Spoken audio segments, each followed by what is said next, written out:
Assalamu alaikum wa rahmatullahi wa barakatuh. Sami, and peace out to the rest of you. Hit the share button because the message is more important than the messenger. Right now, it looks like there's no one tuned in. But this is also for those who are going to catch the playback later. So, that being said, this is largely about a bunch of things, not just one. And so, with that being said, I'm going to start by, oh, and by the way, what's going on, Simeon? Wa alaikum salam wa rahmatullahi wa barakatuh, Jawad. Base Muslim, wa alaikum salam. It seems like y'all have really been the black question mark. What's going on, man? Jay Cleveland Green the second. What's good? Looks like y'all have hit the share button. I really appreciate that. And so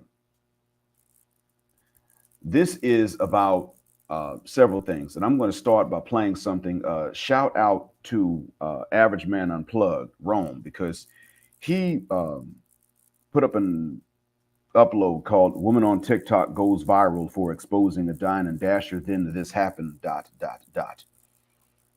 So this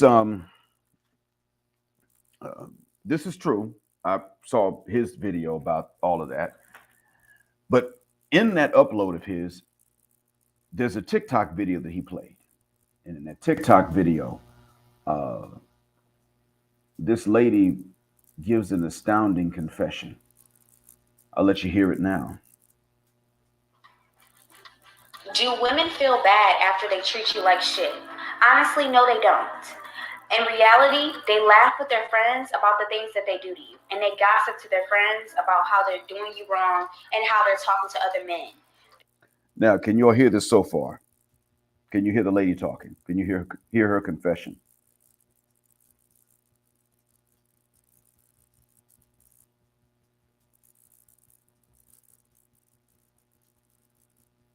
Okay, that's coming next. Okay, Jawad said you can hear it. The one crying, wanting a hug is next. All right, here she goes. Here goes the confessor. They don't feel bad until they actually lose you. They keep you on the side, and when they lose you, they feel bad. But once again, women are not good at apologizing or realizing that they're wrong.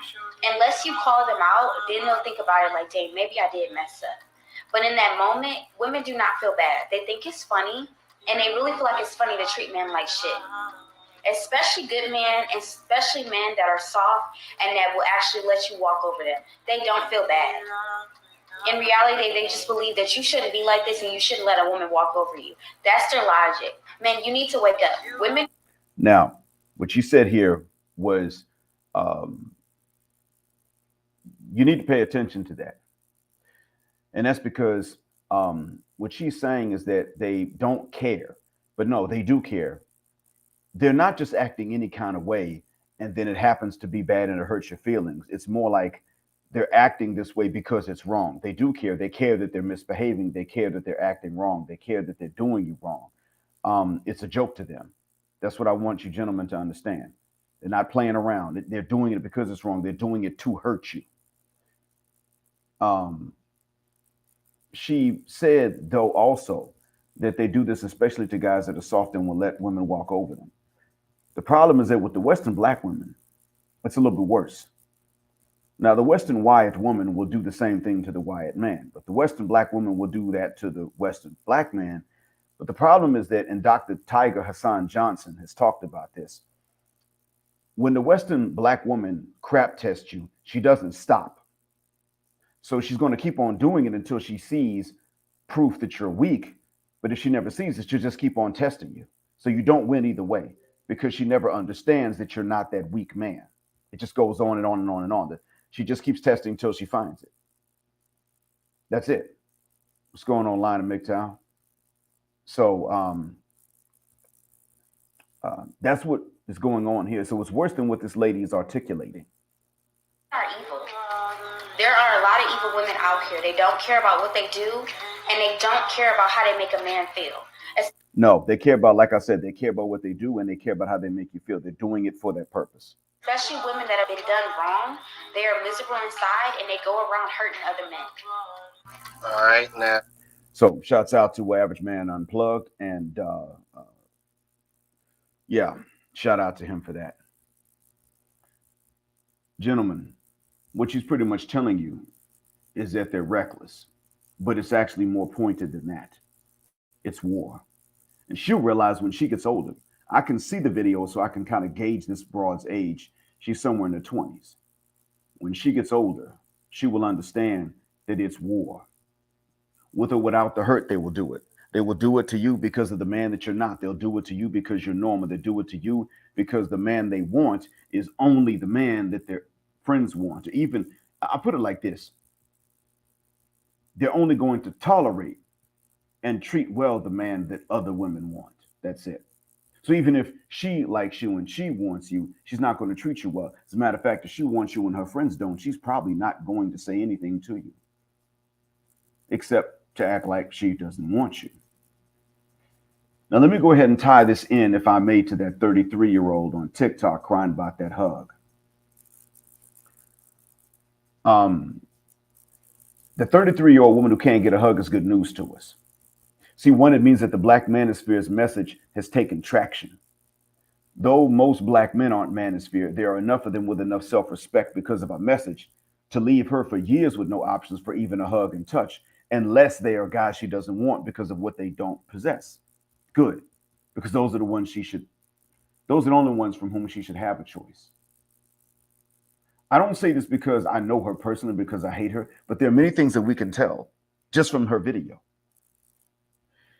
See, she had options when she was younger and thinner and weighed less. And I say this as a man that actually likes busty women. I mean, an ex-wife and an ex-girlfriend thought I had more stamina and extra equipment because they had breastises. And that was why I had these traits, because they had those traits. They had their traits.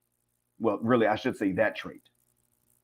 That's where extra stamina and extra equipment seemed to come from. So I know this woman didn't have to be alone when she was younger. But when you're a woman in the West with options in men, what man is good enough? So if she had been the type of woman we sought at that age, then uh, she'd have been the opposite of the norm for us to really be seeking her out. And she'd have stated in her video that she was the opposite of the norm because of the social sacrifice of being a pick-me. She wouldn't have gone through that sacrifice of being a pick-me and then turn around now, hugless and touchless, without mentioning, look, I've been a pick me all these years and these women been treating me like it. How come I can't find someone to hug me? She didn't couch it in those terms. She just couched it as, I'm by myself. No hugs, no touch. That's how she stated it. That tells you everything right there. Oh, yeah. Peer pressure is a mother cuss word. Absolutely, Black Ice. Yep. So, now she's racked up years of being untouched, let alone unhugged.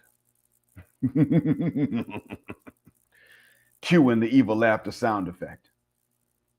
It sounds like I'm gloating because she's suffering and I'm reveling in it. No, it's more so just the justice of it.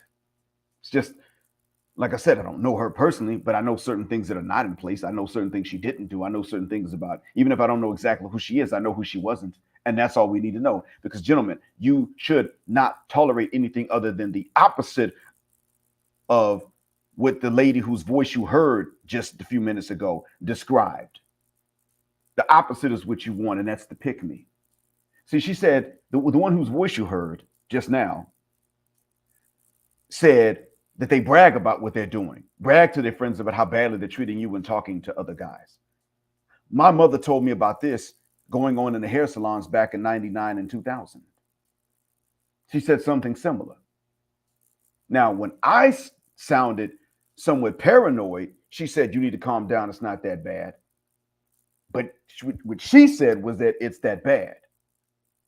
That was her way of telling me this years ago, and Austin Holloman had not even been born yet. Or this is right around the time he was born. So, yeah, she did that to herself, Lion. She absolutely did.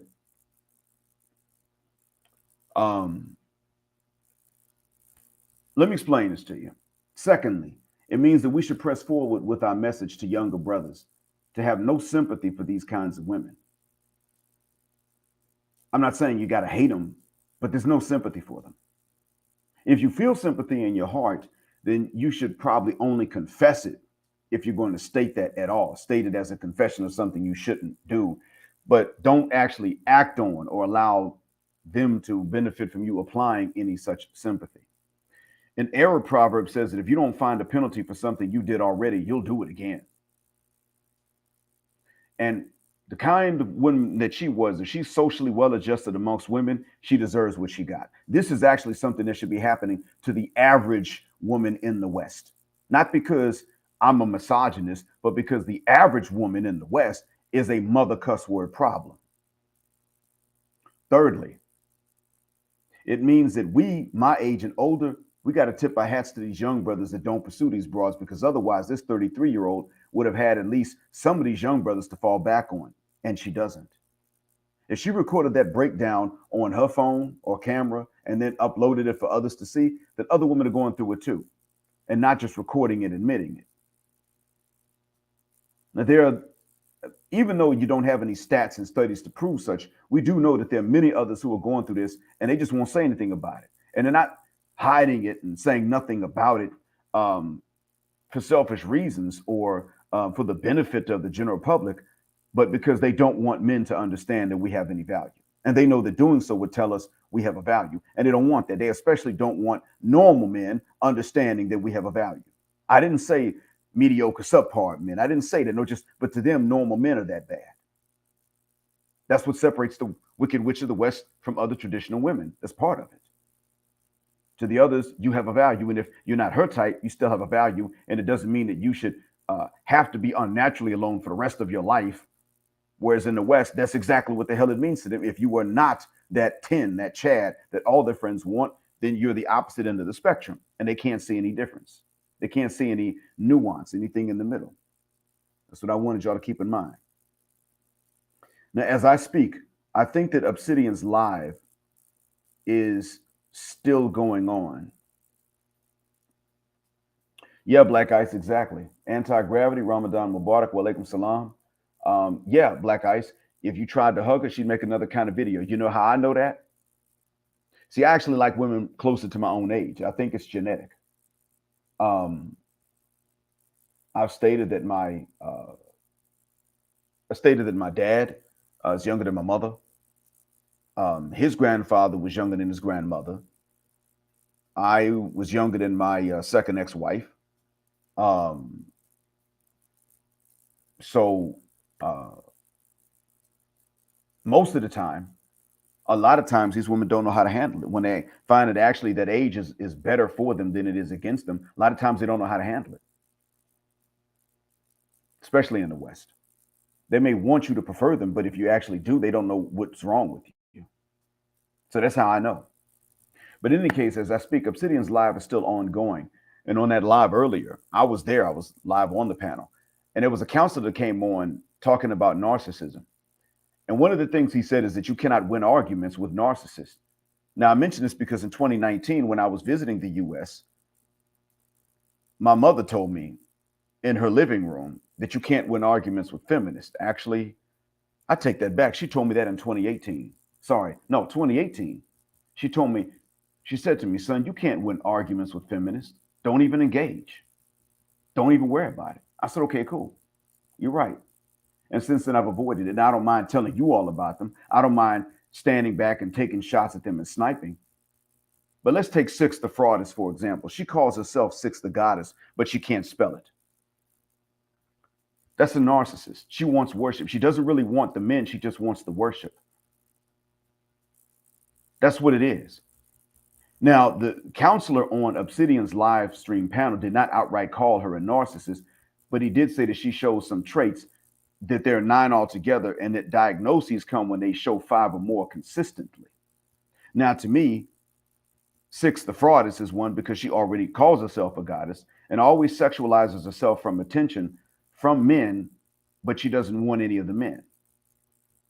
And she sees men as being disposable attack dogs.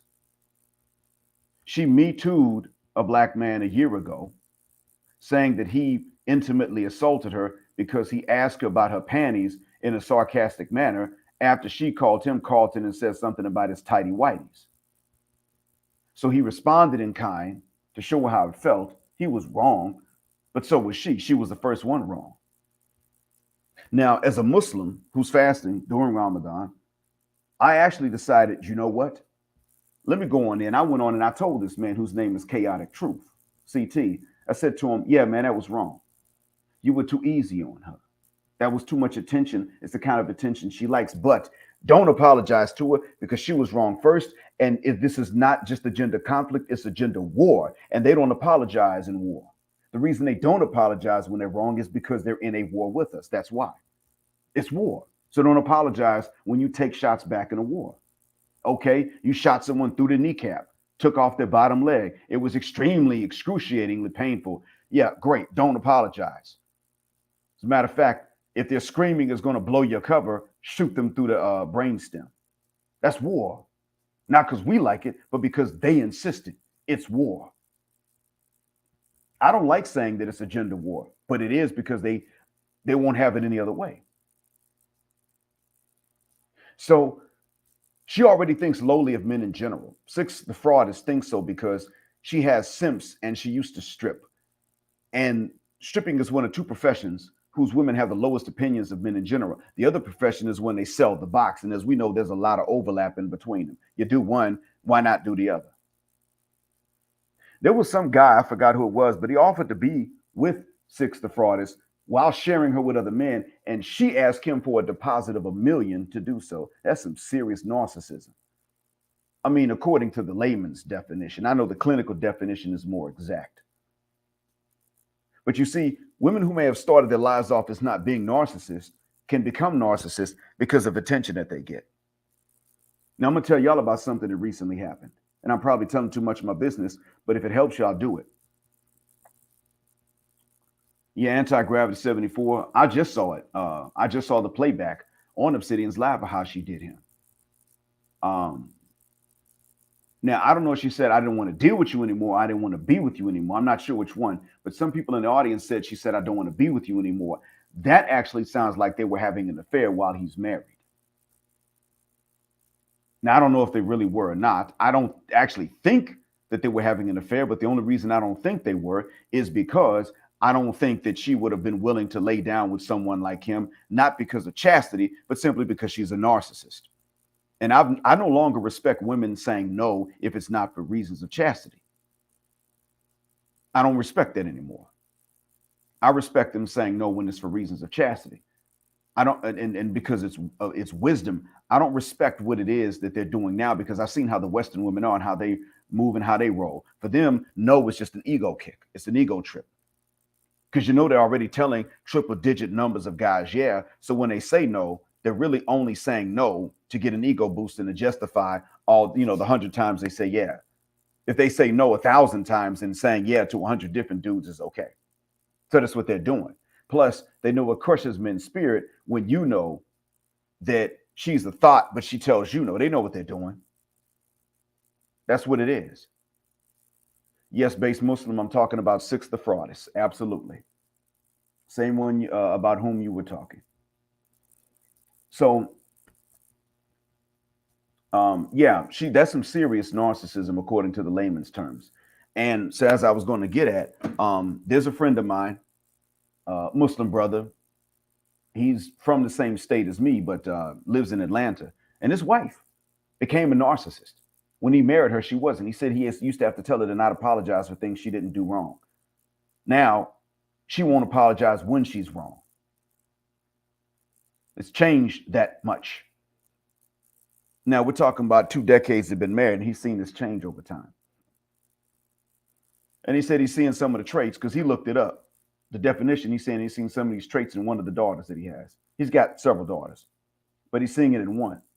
Not wanting to take accountability, refusing to say I'm sorry when she's wrong. That's what he's seeing. And that's because there's just too much attention that's available, entirely too much attention. He even said that he saw a phone number, and it was to a police officer. Phone number in his wife's van. It was either in the van or in the purse. And I told him, if you found it out in the open and she left it for you to find, and that's because she wants you to know that you got competition. And the only way to handle that is that you bounce, you leave the country, you don't say anything to it, you just bounce. You establish jurisdiction, you establish residency outside of the jurisdiction of the U.S. She has to file, if she wants to split, she has to file there. And then that means that it's under that jurisdiction. That's what that means. That's the best way to go about it. And even then, if she just never files for it, okay, fine, you live abroad anyway. Doesn't make a difference. And you marry someone else, whether you divorce her or not. I had to tell them that's how you do it, because you're not going to win once they become narcissistic. You can't convince them. Ask me how I know. I avoid narcissism, and these broads can't convince me that I'm wrong. Absolutely not. They can't convince me that I'm wrong because I've seen how wrong they do. So they can't make me think I'm doing something wrong because I fight back. I told CT, don't apologize to her for what you said, and it was out of pocket. Apologize to yourself. Apologize to men. Don't apologize to her. What's the reason? Because they're so wrong fighting a war that you really can't do much wrong to them. Things that I used to think are morally wrong, or that I would normally feel are morally wrong, I no longer feel are morally wrong when you do them to them. I think they're just wrong. I think that they're tactically wrong for guys to do, but I don't have a moral objection to them in many cases. It's like what he did, it was tactically wrong. Sends a message that guys are too easy. I don't have a moral objection for her sake, and I'm a father of daughters whom I love, whom I miss.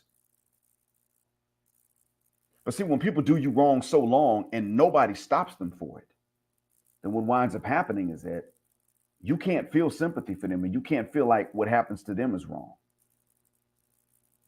I mean, somebody has a big old Great Dane, and they let that Great Dane loose after you every time you ride your bike by their house. That's a Great Dane. You got to pedal for your life to get away every time. You can stop riding your bike by their house, that's fine. But even then, the second time in a row that happens, you realize this father mucker is sadistic. So if they walk out in the street and get slowly run over by a Mack truck and crushed, you don't feel like the Mack truck driver did something wrong in this case. I mean, he's sick, the Mack truck driver is, but it's not like the guy didn't have it coming. And that's what you feel like when you start dealing with them. You see what they say, you see what they brag about, you listen. Well, I think a lot of us are going through that. So I'm stating for the record that since this is war, and since I heard how Six the fraudist argues and lies on men and then tells other men to be her attack dogs, it's on and popping with Six as an enemy of black people, both ADOS and non. I'm telling you, if you are black and you are a man, ADOS, continental, Caribbean, it doesn't matter. She is, in fact, an enemy. What's going on, Roger Spice? What's happening, Louis Kanya? I'm letting you all know she's an enemy. She can sit up and talk about, well, I'm pro-ADOS now because Africans didn't accept me. Yeah, that's probably because of how she was before. She's stripping, talking about, I'm African. Of course they're going to sit up and say, really? What part of Africa you come from? Because for the most part, and Africa's big. It's not one village. It's not even one country. It's a bunch of countries. But for the most part, even if somebody's from the continent and then they go to the U.S. and strip, they don't go representing the continent when they do it. This is known. So she wanted to strip and then represent the continent. Of course, they're going to sit up and say, what part of Africa are you from? What language did you, what language group you from? Of course, they were going to say that. And she mad because they rejected her. She was a shameful representation. Now she wants to sit up and say, I'm on this ADOS stuff. Well, the thing is, she's still at war with ADOS men. She has a low opinion of men in general. She doesn't have a problem with just pearly things because of the same reason that I do. My issue with her has been the same issue all along. She can talk about Western Europe, talk about how immoral Western Europeans have been. Yeah, my issue with them is exactly that. Her issue with them is that they have more power. She just wants to be like them. And she wants the unaccountability. She thinks that the mayonnaise mafiosa can just mobilize a lot of power against the men that are not from her own persuasion, and she wants to be able to do the same thing. And in fact, that's the power that nobody's supposed to have. And I'm using her as an example because of the narcissism. And there are too many guys, even though I got to give a shout out to a lot of young brothers for wising up, there are too many black men. Um, there you go, black agent. Exactly. Yup. Say that again, black agent. If that's she wants to prove it, let her go there. Hold on. Let me put that right first here. Yep, base Muslim. We had to reject it because we don't need that player club culture in your society. You don't, absolutely. And black agent, one of my favorite subscribers, she can prove she's African by going to an African country where the women have less rights. Yep. And actually submitting and becoming the exact same pick me she thinks that that they are. Mm. There you go, right there, base Muslim. Yep. Only mad for having more views. And the thing is, these are the ones that wanted to sit up and blame the black manosphere for the promotion of just pale things. And truth be told, I really don't want to knock Pearl because of a DNA sequence. But she wants to sit up and say that, slavery was just slavery was it's been exaggerated. It's not really that. No, it's that bad. That's why we're crazy today. I said it. Our people are insane, driven insane, even the women. I'm not taking that as an excuse for how they treat us because we don't treat them the same way. But yeah, we're traumatized. We're not traumatized by nothing at all. And so to me, the way I see it, both of them are problematic. Well, they are. I'm trying to get this thing to move. Okay. I'm trying to show Willie R. Yeah, there you go. Okay. I was trying to show your comment too. It's that whole myth of white womanhood. They think the white women have it easier than what they actually have it. I do think they have it too easily. But yeah, she thinks they have it easier than what they actually have.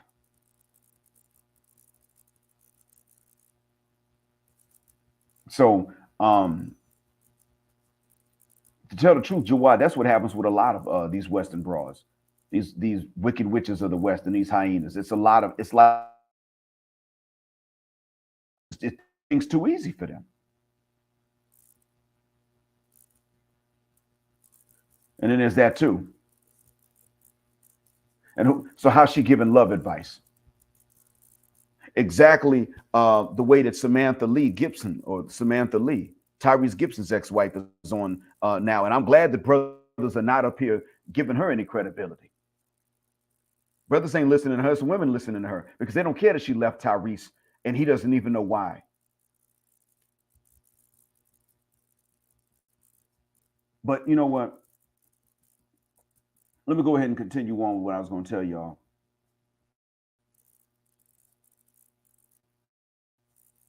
Um,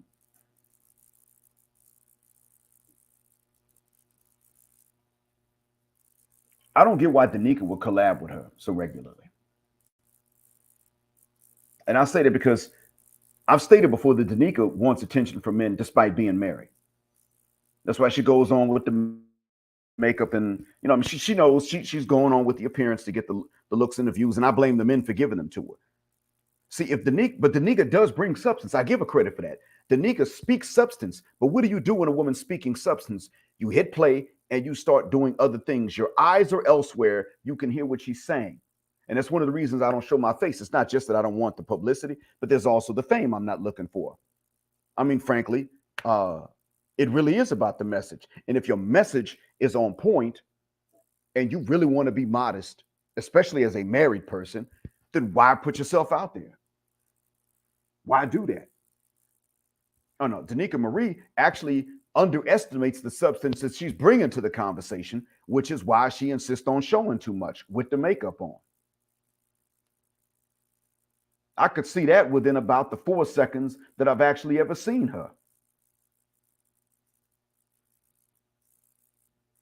About 2 seconds on one video, two on another, and then after that, it was like, okay, she comes up with a good title. I punch I tap it, and then I go about doing other stuff. So I'm doing something, but I'm listening to what she's saying because I already know what the drill is. I already know from the first two, she got the makeup on, and she ain't wearing nothing loose fitting. But I don't see, and that's even with Danica being this way. I don't see why she would collab with Six the Fraud is the way that she does. I don't see what's going on with that. And look, man, thank y'all for hitting the share button too. And as a matter of fact, hold on a second. Let me uh, put this banner in because I ain't gonna lie. There we go. All right, because I ain't gonna much lie. That's my Cash App, and I'm gonna put. Let me put in the comments. In the comments, I'm gonna put Brother Hayes Cash App because Brother Hayes has been looking out for um, another SYSBM Tenets co-writer. So I'm putting mine is in the banner, and his is going to be in comments. In 3, 2, there we go. All right. So if you got it to give, hook him up, please, because he's been supporting an SYSBM Tenet co-writer, and nobody was really helping him out much. And I know he's suffering. Both of them are now, both suffering. But it's really Mr. Hayes that I prioritize him over the other co-writer. Absolutely, I do. And I want to give a shout out to those of you that have come through on mine before.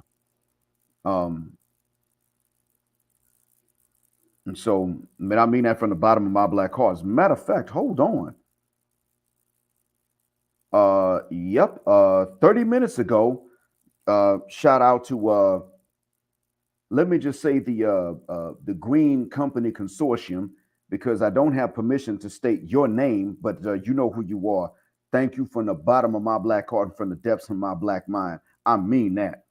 Coming through with the Cash App.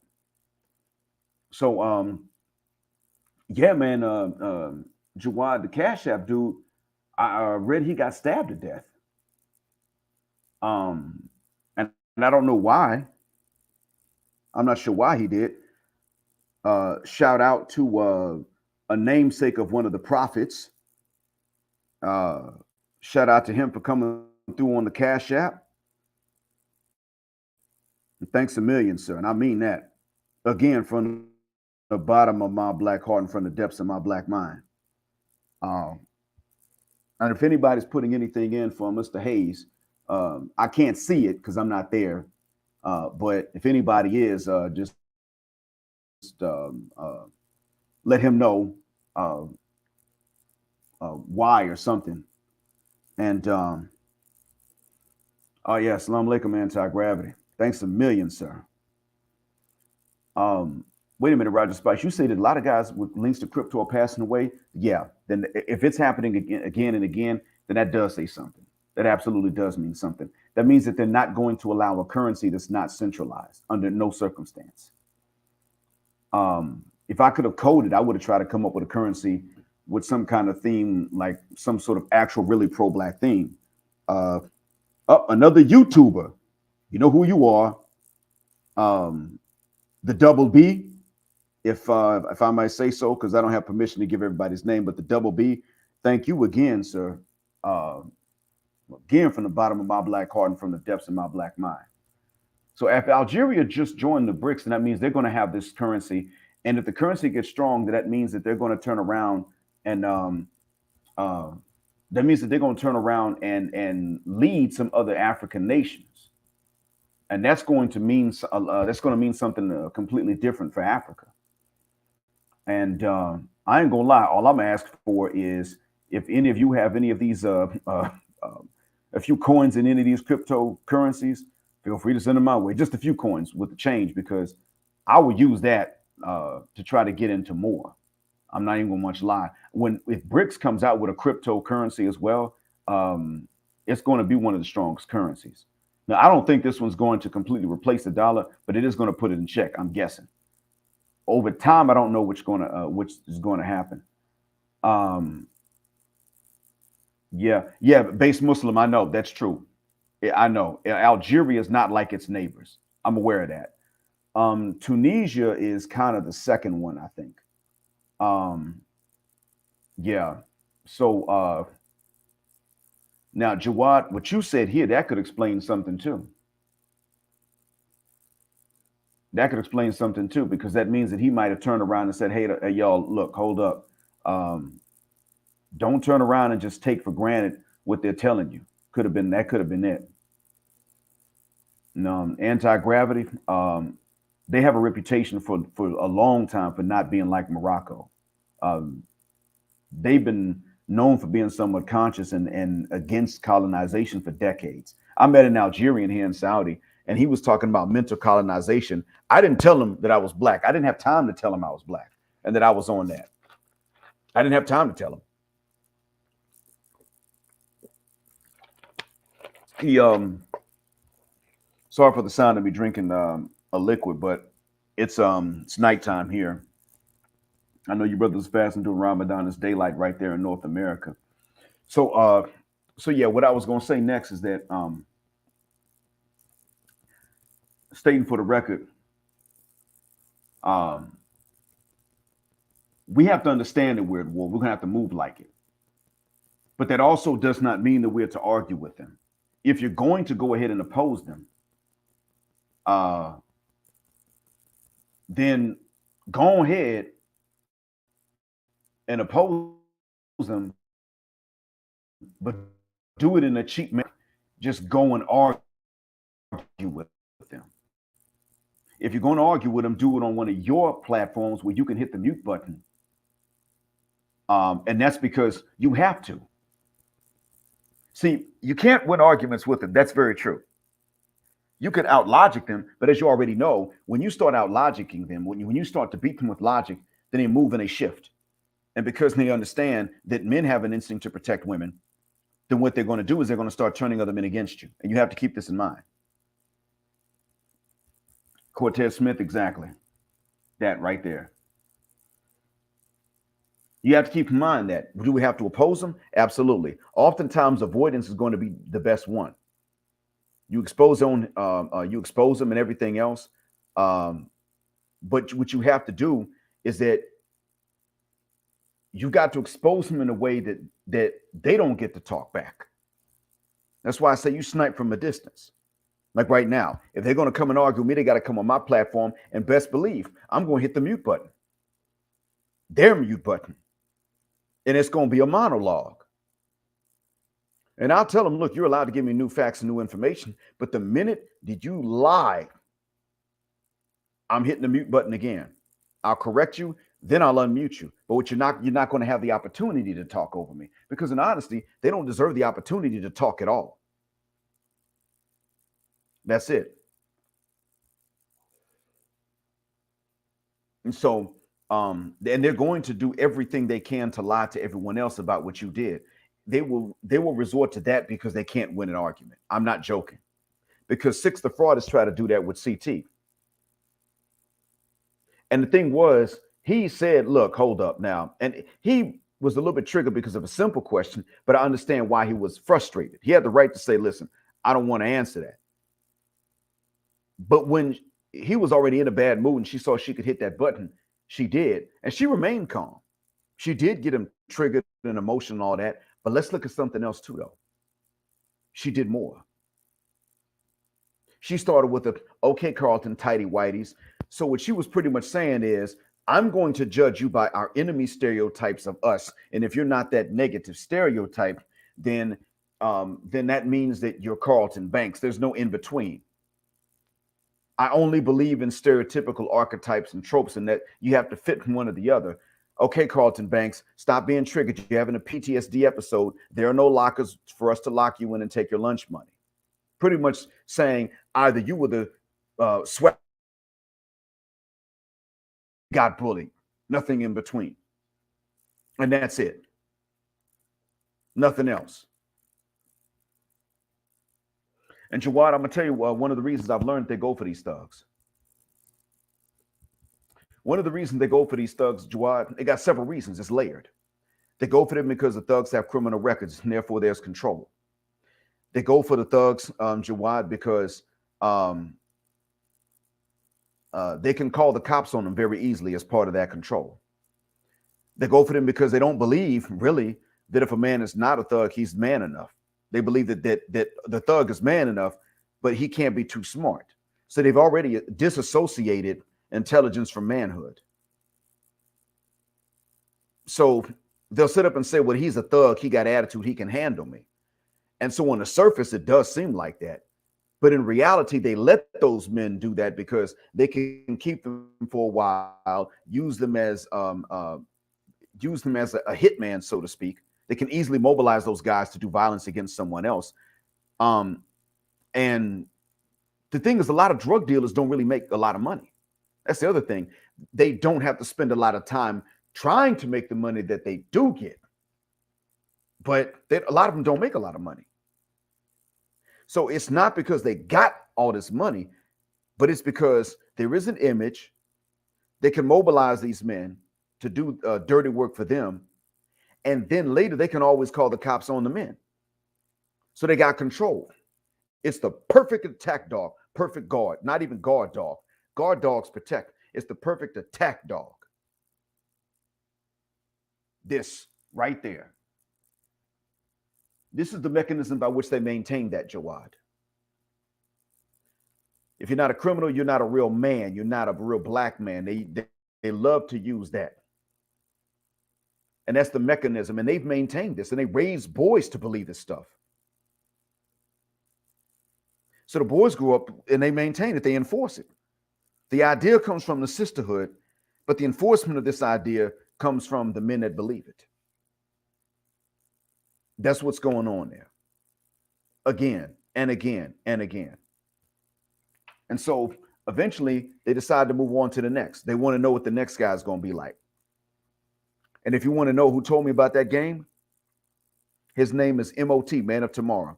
Now, Man of Tomorrow has a propensity to go and attack other men in the manosphere. Black manosphere, I mean. He has a propensity to do that, but he worked in law enforcement and he's had experience with what it is that these broads are doing. Oftentimes, when there's an anonymous call to the cops telling them to go and search this particular car, this address, she's the one that did it. That's what's going on.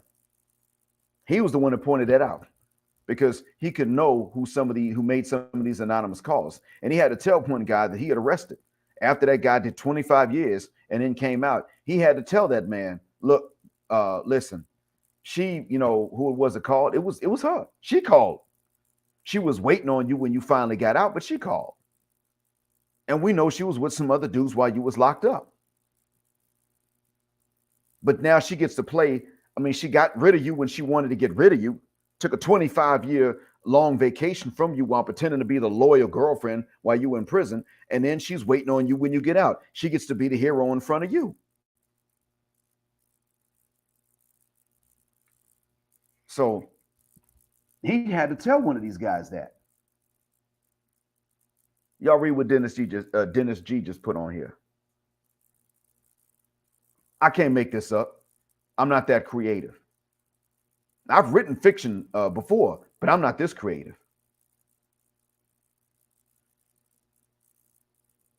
Congratulations, LOM.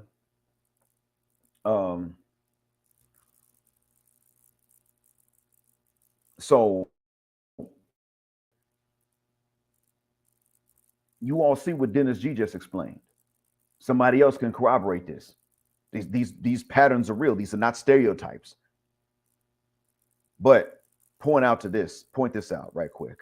Roger Spice, when they win by deception, that is in fact war, because war is deception.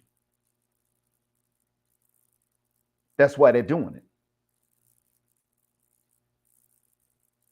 What's going on there, Caleb the Fifth? So you can't make enough. And the reason that you can't make enough for them is because you can't be man enough. See, they have to be able to get rid of you. I don't want y'all to forget that for 1 second. You can't impress them enough. That's not possible. How do we know? Look at the type of man that it would have taken to build Black Wall Street, Greenwood, Oklahoma, next to Tulsa, and to build every other town that got destroyed like this. The kind of men that it would take to build these places are the corniest of the corny. These women see them as super corny, but they built. Now, when these broads become pro-whack, because they ain't pro-black, we're more pro-black than they are. When they become pro-whack, they say, well, you don't build nothing. Then you start talking about how there's the destruction of the actual thug. Well, at least they real men and they alpha. You see, that you can't impress them enough until you were on the road to the cemetery or the cell block. And that's because they don't want to stay with you long term. That's all it is. And when you start to look and you see that when they start to get with one of these Wyatts, for one, I'm the guy they jump over to get to a Wyatt. Let's call that what it is. When sisters are with men of our own race, and it's okay, they're with, the original looking brothers for the most part. They go straight to not even other men of color, and they jump over the light-skinned black man. I know because I'm that dude. They jumping over me. They go straight to one of the Wyatts. Now, when they get the Wyatts, you all have seen it. The Wyatts don't have to be street, hard, nothing. They don't even have to have much money. It's just they go straight to that. And he can be a normal, run-of-the-mill, non-stereotypical, not tough, not even protecting her. The things that women would demand from any man in any part of the world, you will notice that sisters do not demand from them. And that's it. That's it. They don't have to be any of these things. They don't have to swagger. They don't have to chest thump, knuckle walk like we got to do. They don't have to be bulletproof.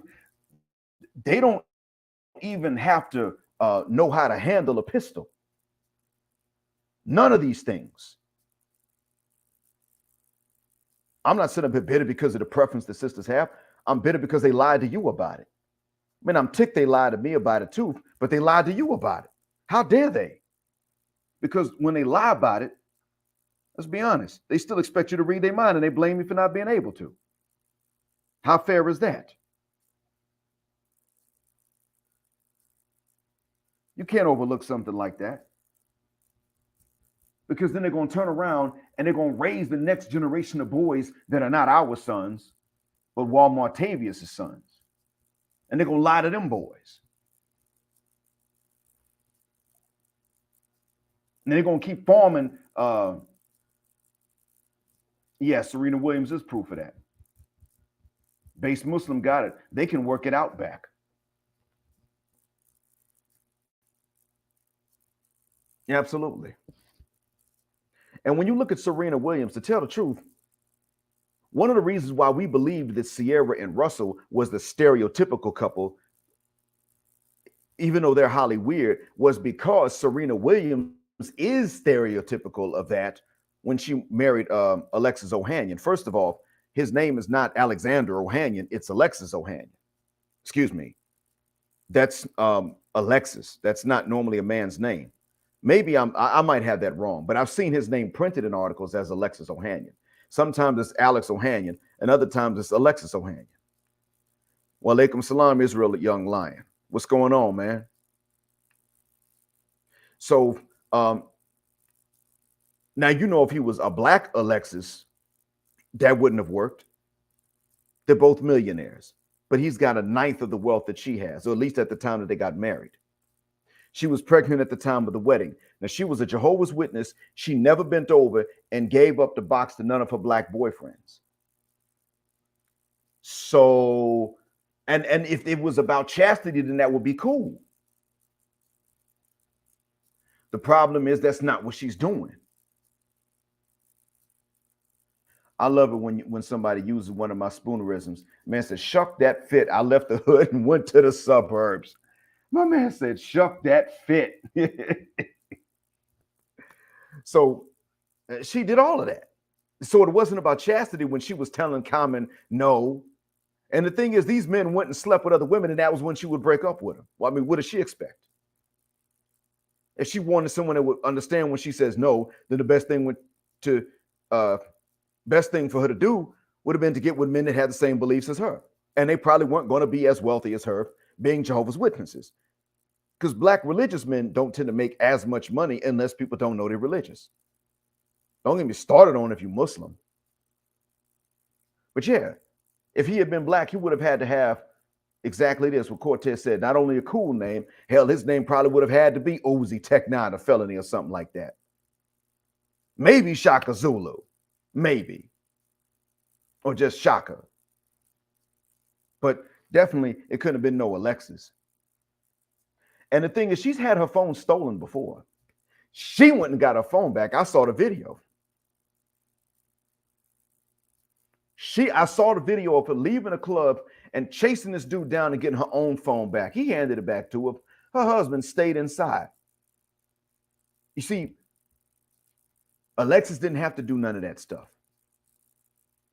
If Alexis had been one of us Bloods, she would have sent him out there and probably would have had it arranged so that he got shot. Because when sisters get with you, eventually you can't continue to ding-a-ling-matize them. And what they're going to do after that when they get tired, they're going to arrange to get rid of you. And that's one of the reasons why you got to be on the road to the cemetery or the cell block, but he doesn't. She was already pregnant when she married him. Now, for her, that's insane.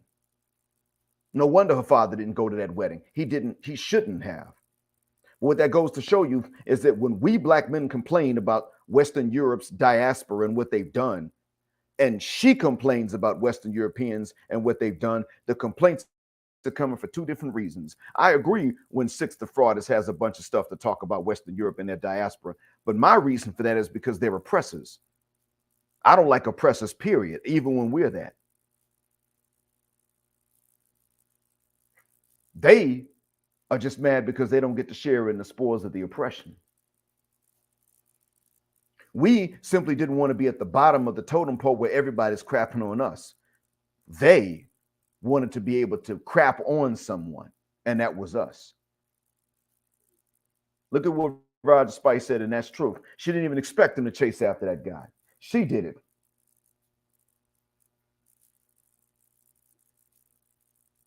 That was her. I'll do it. I'll go out. I'll get the phone. I don't even know if she told him that guy got my phone. I don't even know if she said that to him. I'm not sure. What I do know was this. And looking back on it, I can see this.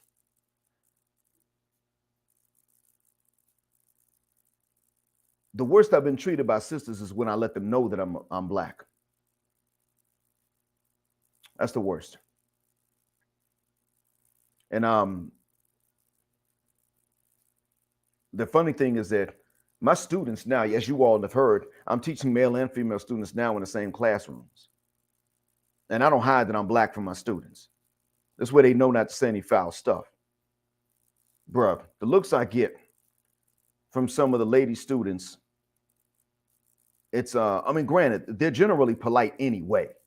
The people here are generally polite. But sometimes the long looks I get from some of these lady students, maybe about twice when they're married. I think maybe two married ladies have looked a kind of a strange way.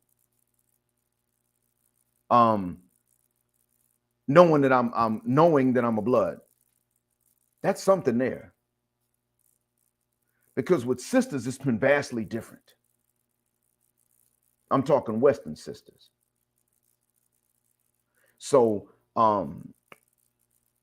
another thing I was going to tell y'all, I forgot to mention this to y'all.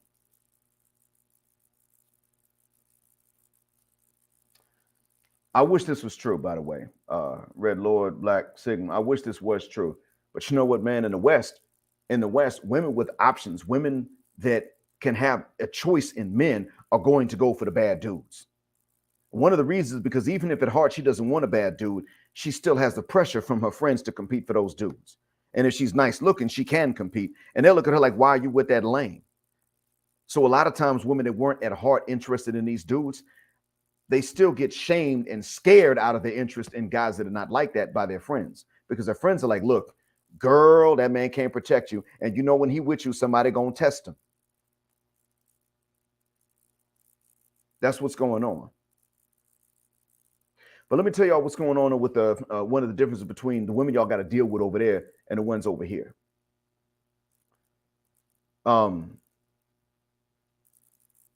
When I was, and one of the reasons I'm saying this is because a lot of y'all are fasting, so this is not going to make your blood run any faster.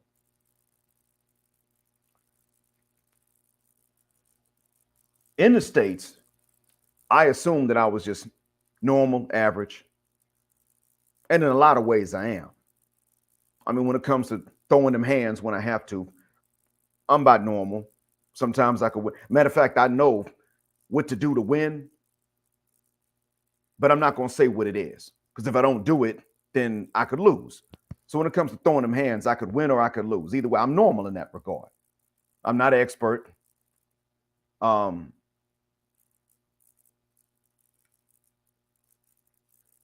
That's one thing, but I'm normal height, average height. I think I'm actually right above the average. I'm not 6 feet though, but I'm right above what the official average is. But most people think that would be average. As a matter of fact, most people think the average is 6. It's right below it.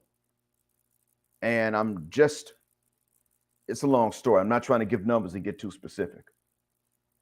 By the way, Cortez, that's absolutely the case. And anti-gravity, that was good of you to put that verse on there, because that's exactly what it says. Good women shouldn't be wanting bad men, but where you all live, they do. And that makes it such that you have to ask, who are the good women? Where you live, I mean. But in terms of, I thought I was average. But when it comes down to certain things that women are looking for, or something that women would try to shame men about, and I'm not referring to height. I thought I was just, average, normal. Come to find out, I'm above it. Imagine not knowing that you hung till you're 39 years old. Now, I don't necessarily mean like an elephant, but imagine not knowing that until you're 39, because no American wanted you to know this. Except one. To be honest with you, when one American told me that, this is before I became Muslim, when one American lady told me this, I thought she was just being nice or joking around or something. I thought. And as a matter of fact, there's someone in the chat I think that might know her. But I thought she was joking or just being nice. I really thought so, because before, all these American broads either said nothing about it. As a matter of fact, they said nothing. If they knew, then they didn't say anything at all. But if they didn't know, then they would make jokes about they didn't know. Imagine not knowing until you leave. Because the ones that are not from the West don't have a problem with complimenting the husband. Giving the husband credit where they find that it's due.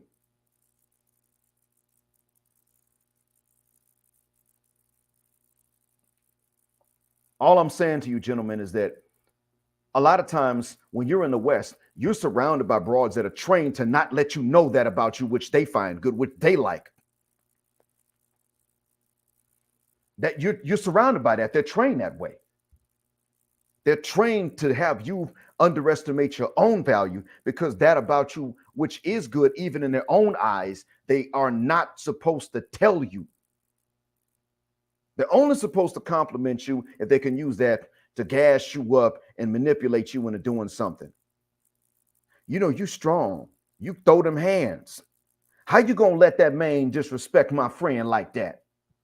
You be looking like, that's not our business. She disrespected that man first. Oh, see, so you got all them muscles and you got them hands for nothing. That's what they tell you. So now all of a sudden you done heard a compliment that you never heard before. That's how they are. Outside of that, you don't hear compliments. They're trained like that so that you sit up and underestimate your value. And as far as they're concerned, that's what it's supposed to be.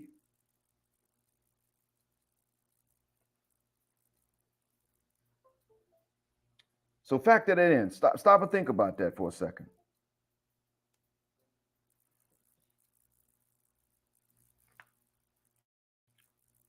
Then you leave, and the things about you that they like, and you can tell when someone just flatters you to manipulate you after a while, but then you leave, and the things about you they like, they tell you so they can have more of it. And all of a sudden you start finding out things about you that are good. You got to leave to find that out. I know that firsthand.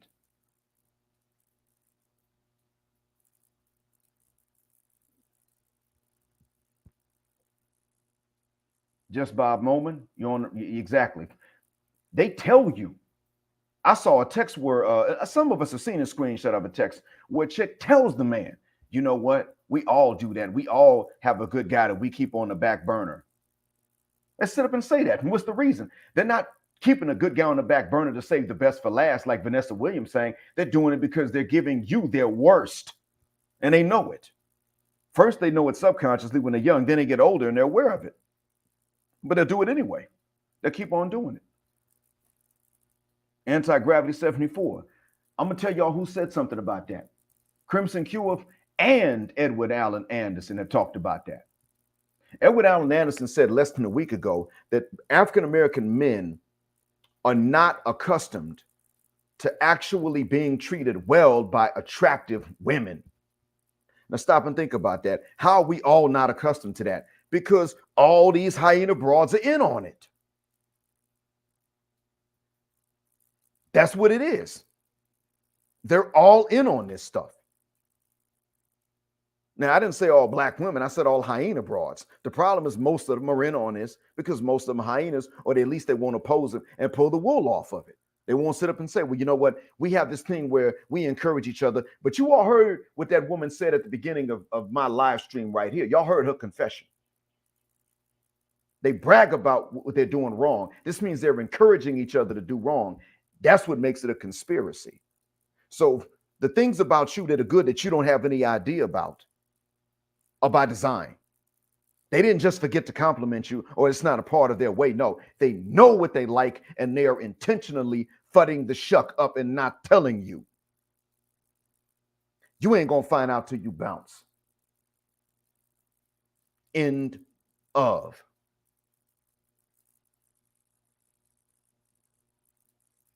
And I'm going to tell y'all straight, I think it's a good idea for you to get some kind of money together before you go. But I'm also going to tell you, gentlemen, you know what? I think it's a good idea for a lot of you to leave when you have just a little money. I think it is. You know why?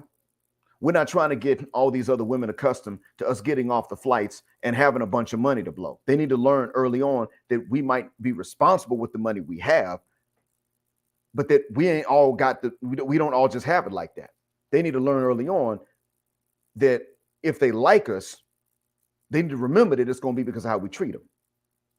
They need to remember, they need to know this early on instead of thinking, okay, well, you know, they know how to treat us and they got money. Nope, that's not how we do it. No. Because most men in any part of the world don't have a lot of money. What's going on? Leave the West.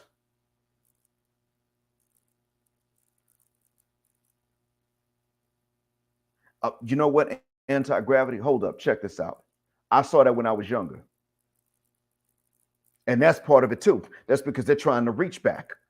Accountability commentary would call that. He would call it that, the reach back. That's because when they decide they want to compete with these women, with the younger chicks for the young dudes, then that's their thing. They're part of the reason that the young chicks think I shouldn't compliment men. I shouldn't show them that they're valuable. I shouldn't approach them. I shouldn't do any of these things. Okay, so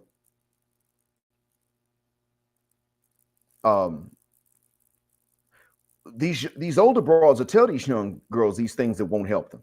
And it was funny is they'll turn around and do the exact same things. Now, like I said, I'm a guy that actually wasn't into young chicks. And like as I stated before, I generally like them a little closer to my age. Part of it actually has to do with me being, according to my my non-American ex and my non-American wife, has to do with being, I say nicely equipped. I'm not saying like a horse, but like they said, yeah, nicely equipped. And it has something to do with it. Okay, so here's the thing.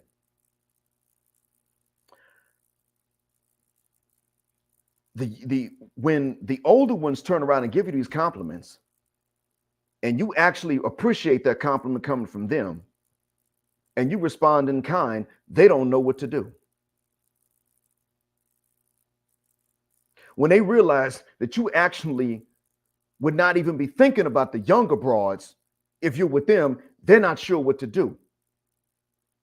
Now, you would think that they would say, oh, wait, this is right up my alley. This works. It's more convenient than I expected. Nope.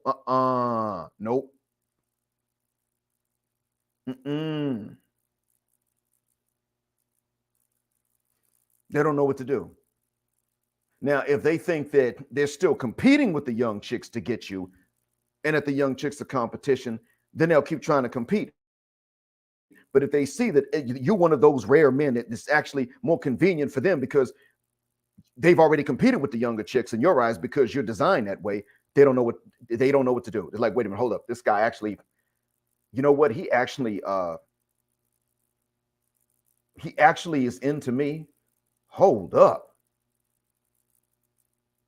He might actually try to break my back. No, what's wrong with him? He just can't get nobody. He can't get a young chick. They themselves have it in their minds that if you like them, it's only because you can't get a young chick. They're not aware of there being some men that actually just aren't into younger chicks like that. Well, to be honest with you, Dennis G, one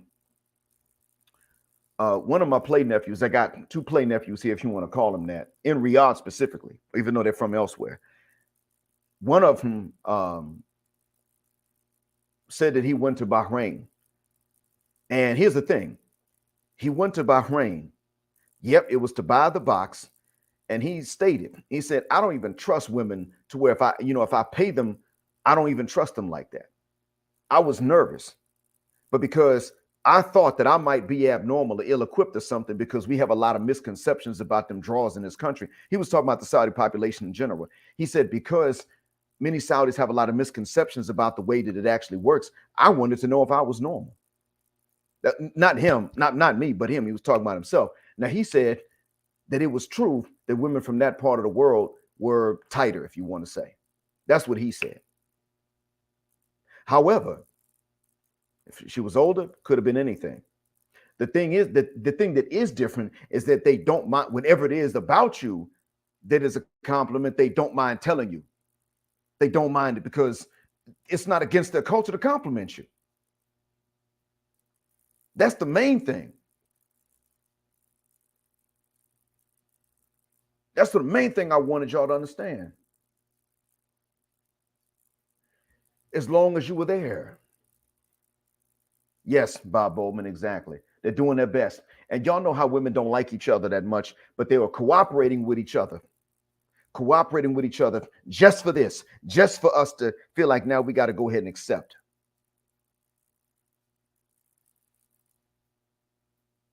Just for us to feel like we don't have any choice. And some of the funny thing is that some of the Karens have stated this. Some of the feminist Karens have said, listen, you guys don't have any choice because we're spreading the message everywhere. So you're going to land over there and have to deal with the same thing. Yeah, okay. Man, you know what? Honestly, it might be a good idea to do this, gentlemen. It might be a good idea to go where there's not much development. That might be it. Not much development. And then go over there and be like, look, I'll teach English. Absolutely. Or something like that. And you just charge handsomely for it. And you tell people, look, I'll whatever the skill is, you say, listen, I do bulk rates. It's expensive, but you get to share it with several people and I'll do this.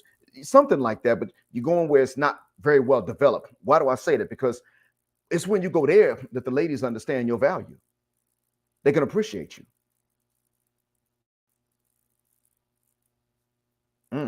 Hold up. And this is important. You're talking now, if you look at what base Muslim said here, he's talking in the context of Algeria. Right there. The context of Algeria. They're pushing back. They don't want to hear that mess.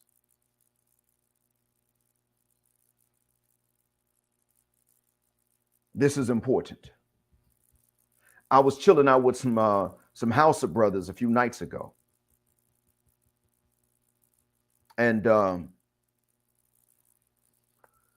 one of them who raps, he's the one to whom I'm closest. I know him better. Friend of mine, close friend, Danua, said to me, "Hey, yo, Black, we're talking about feminism right now. They're knowing about this here. I don't think these women are really fully pushing back against it, though. But you know what, though? In Algeria, they're pushing back. Gentlemen, if the women are pushing back in Algeria while you've got infrastructure development going on, then those of you that are Muslim need to head to Algeria." Jawad, if you're going to go there, man, probably ain't going to be too bad off, bro, on the real. Because it ain't, I mean, Mauritania is not a wealthy nation. Poverty there can be pretty bad. But you get there, man, and I hate to say it, but I'm not saying that you're just using your money to take advantage of the individual lady. But what I am saying is that they will have to know that you are, they'll have to know that you're valuable. And I would say, as a matter of fact, go there when you don't have a lot of money. And thank God for this line, pushing back against the agenda. Absolutely. Absolutely. Keep on. That's where you want to go. You want to go where they fight it, where they push back against it. You absolutely want to go there where they don't even listen to it. So that being said, now wait a minute, A. LaRue, for you, sir, you might want to go and look at the Christians there. Because I want you gentlemen to understand that if you go looking for a Muslim wife without being Muslim, that could cause you trouble. And that's nothing personal. That's just the rules for anybody. If I wasn't Muslim and I went there looking for a Muslim wife, I would be, I'd probably be not arrested for looking to marry, but I'd probably be escorted to the airport or something. You know, they'd probably say, listen, you pack your bags. Yeah, you leaving. Don't do that. Unless you want to accept Islam. Now, they might give me that option too, but you don't want to do it if you're not Muslim. That's just the rules for anybody. But now, if you ever decide to accept it, you're always welcome. We're ready. And after a while, the marriage will take care of itself. Yeah, Museveni's not playing that stuff. And that's the thing I wanted y'all to realize. All right, Black Agent. Listen, man, make dua for the rest of us when you break your fast here, man. I got to tell you, though, Black Agent, you better than I am, because when I was a relatively new Muslim, I thought for like 9 months that it was pronounced Iftihar. I thought it was Iftihar with an extra H because I just misheard somebody when they said it the first time. So, yeah, A. LaRue, you ain't the only one, man, bro. Two others I know of, at least. The two others that I know of, at least one of them's in this chat. They probably gonna beat you over there. And as a matter of fact, for you, I'd probably recommend the Philippines. A lot of them are Catholic. I don't know about any of them being Orthodox, but the Catholic ones might be open to the Orthodox faith if you find that to be liberating. All right. Jawad said he's gonna try. Well, you know, I got two of them play. I don't know much about Mauritania, but two of them, the other two, man, I would have to recommend. So anyway, I was going to tell you all, the gentlemen, that if you want to know even what's good about you, because see where you all live, you've been told again and again and again that you're lacking this and you're lacking that and you're lacking that. So the Western niches, the wicked witches of the West, the hyenas, have done a very good job with a lot of help of convincing you that you're missing so many things that they want, that the average man is so far behind. If you want to even know what your strengths are, you're just, I wouldn't say, excuse me, but that was actually kind of a good one. If you want to know your strengths, you're going to have to go to non-Western nations. You'll have to. You'll never find out the full range of what's good about you to them until you leave.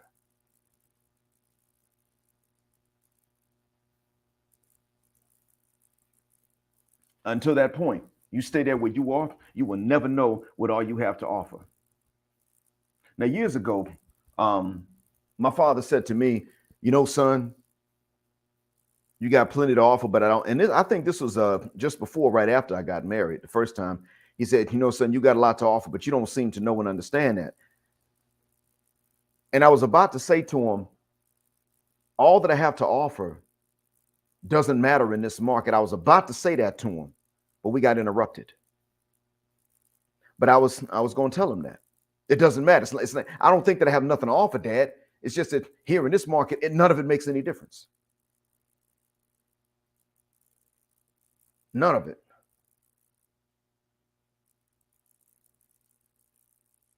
None of the things that I had to offer there in the States were really,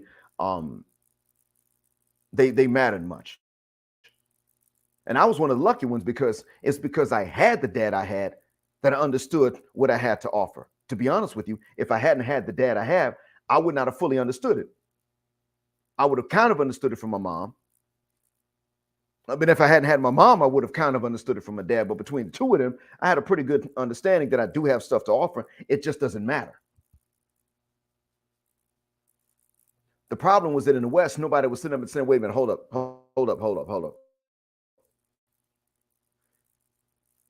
In the West, there was nobody to sit up and say, what you have to offer is actually enough. This market just doesn't appreciate it because it's jacked up. Intuitively, I guess that. But nobody was going to sit up here and sit up and explain that to me in the West. Nobody. Wa alaikum salam, Mr. Campbell. You got to leave to find that out. You absolutely got to leave to find it out.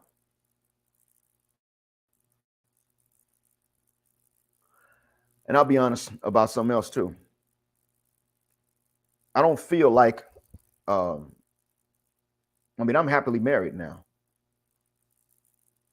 Now, if that changed, or she passed away, God forbid, one thing I don't feel like is that I can't marry. I don't get that I don't have the feeling that I can't marry. Shout out Passport OG. And that's one of the things it's better about living here. When you finally leave the West, you don't get this feeling like when you're in the West, you have to get used to being by yourself. It's not an option. It is a necessity. You must get used to that. It's not natural to just be by yourself into perpetuity and indefinitely, but it's necessary.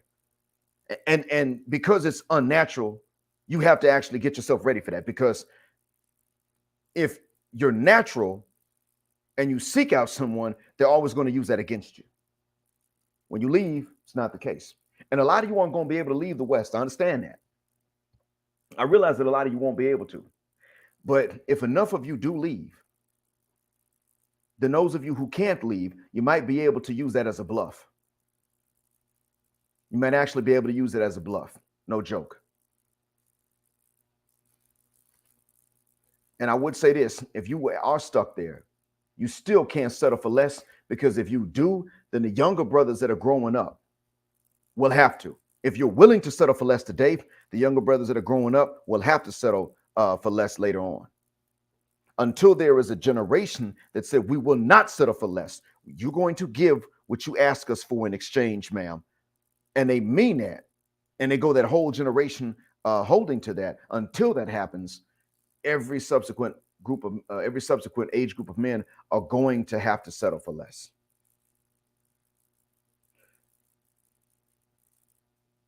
Now, Jawad, I think so. Now, it does depend on where they are. I can only speak for 2 regions of Africa. It was like that. The hygiene was, generally speaking, better. But then again, both of them were Muslim too, and knew about a stench and everything else.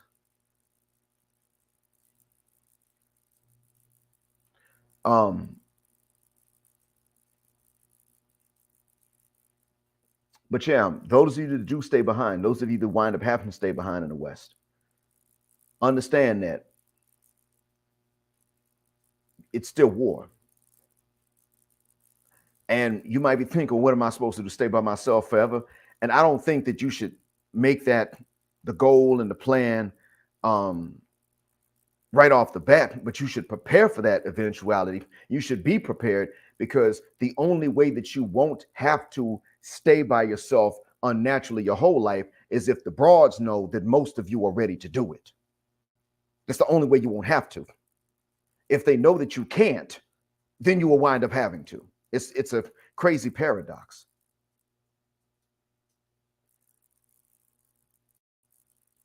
I don't know how else to describe it. I mean, it's like I think it was Celine Dion that sang that song, Love Comes to Those Who Don't Need It. Well, I mean, if that's how they want to do it, okay, fair enough. But what I will say is this: if you find that you're one of them guys that had to stay by himself for long, give nothing. Do like Lionel McTow says, if you must stay by yourself, the whole time that you're by yourself, you give nothing at all. Nothing at all. You do not give anything. If you must stay by yourself, you can be nice, you can be polite and friendly, but you don't get up at no 2 in the morning to go change nobody's tires. Hell, you don't even give them your numbers. Best way to do it is that if you find that you must be alone, that you find that they're just not treating you as equals to other guys, then when they start showing interest and they start wanting a number, best thing you do is you say, hold up, before that, this is what I'm on. It's everything. It's all or nothing for me. It's marriage or it's nothing. This way you're not a side dude and they're not using you, because they'll do that. There are women here that will flirt with me. If I would allow it, they would flirt. Some have tried. One outright said, can I meet you again? She knew I was married. Another one tried to shake my hand. Here, you don't do that. You could be nice to them because you work with them, but you don't try to shake their hand. So I've had two that have tried that with me within the span of within a 10-day span. One is a student in another department of the same.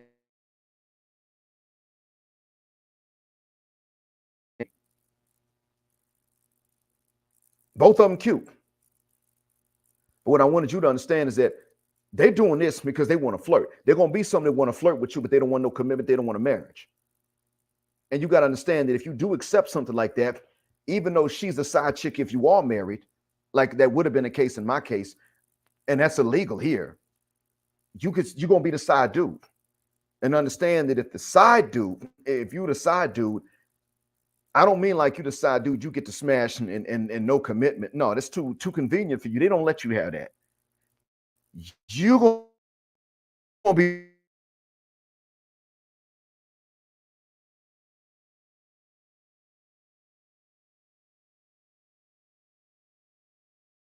you're not the only one. That's what I wanted you gentlemen to understand there. If you find that you got to stay in the West because everybody can't go, and it's not your fault if you can't, you just can't. Don't blame yourself. But if you can't, and then they start to show you some interest later on, then you say, hold up, this is what it's going to be. It's all or nothing. I take care of things, whether you work or not. I take care of things. You submit. And you submit to help me take care of everything. And that's how it goes. I will not oppress you. I'm not mean to you. It's nothing like that. But I'm the one in charge because the responsibility is mine anyway. That's fair. I will treat you well. Of course, I can be romantic, cherish you and love you, but you listen to me. You can even give me information and I will listen to you, think about it, and then I will render the final decision and it's binding. That's how we do it. Since the responsibility is on me, the authority is with me. And I would not abuse it to take advantage of you either. You make them understand that. And you only proceed forward with the ones that say, okay, yeah, that's cool. And the first thing you would say is, okay, well, look, we're not going to be alone and in seclusion till we're married. I'm not talking about marriage in front of the state, but you let them know. I'm not trying to be alone with you when we're not married. If your pops is alive, I want to meet him. And when you see that she's willing to go by that program, then according to your faith tradition, not the state, you go ahead and do the marriage. And that's how you do it. And some of them are going to say, well, I really didn't want all of that. And that's when you realize they were trying to use you from the jump. That's when you realize that. Base Muslims say, I'm not marrying them at all. Well, in the West, yeah, but a base Muslim, that doesn't apply to you because you can leave. And that's what I want you to do. I want you to be able to bounce. In the West, absolutely not. Absolutely not, man. And even then, there's another thing, gentlemen, I want to tell you all. If you're stuck in the West, actually, the older ones are probably going to be better. You know why? They're not going to behave themselves. But the older ones may be better because you don't conceive. Because I'm going to tell you all this. It's really not important to stay away from women in the West if it's unnatural. But if you're going to be with someone, even in a marriage, what you do want to do in the West is you don't want to conceive. You might actually want to pick the ones that are older. So that then nobody asks, well, how come y'all don't conceive any? How come you didn't reproduce? Oh, she's older. Are you cool with that? Yeah, I'm cool with that. Because you don't want to have kids in the West. That's the main thing. You don't want to conceive in the West. If you must stay, then you must stay.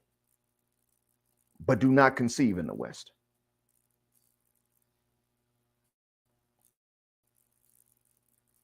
That's the main thing you don't want to do.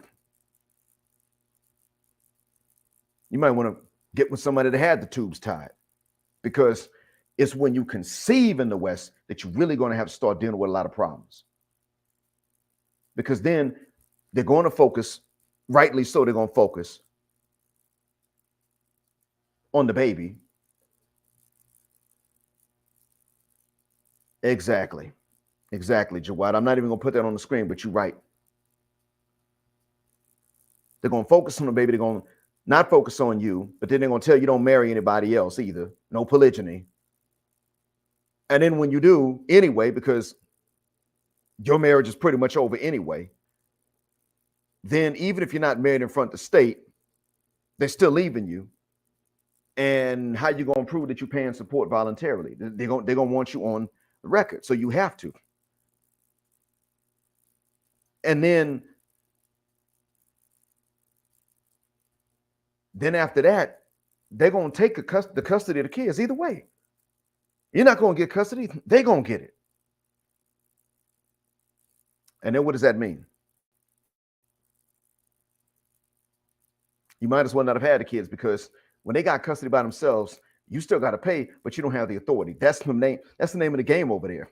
You pay, but she has the authority. And we already know what that leads to when it comes to the kids. Israel Young Lion is right. Do not have them.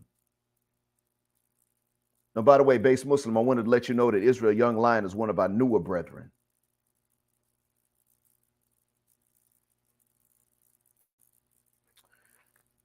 Wanted to let you know about that. Oh, wow.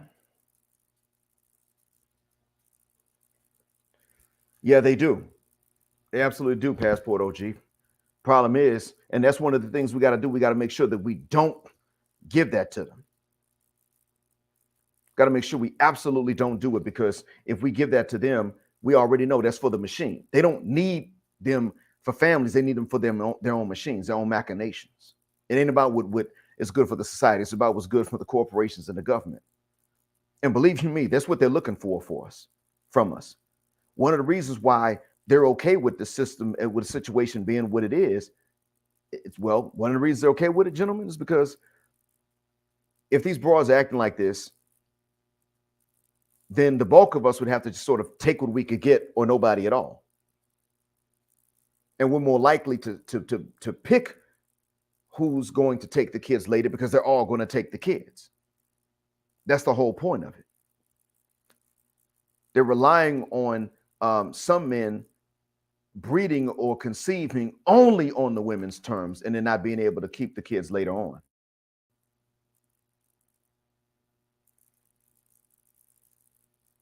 And then there's that, Jawad, might not even be yours.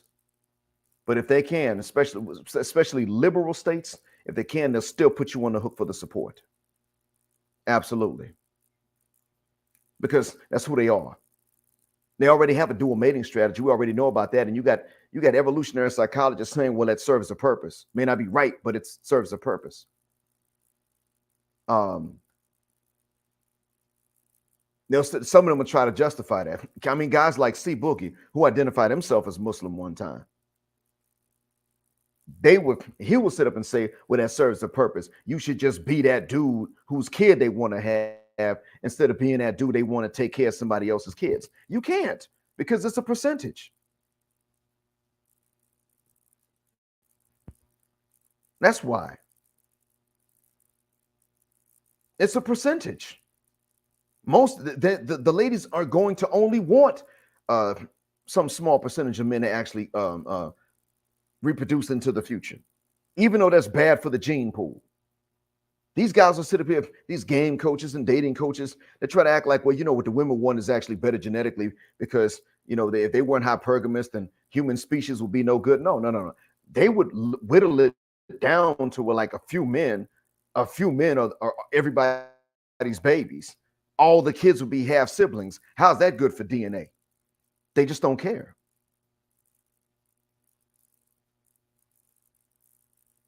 Yeah, uh, that would make a lot of sense, Roger.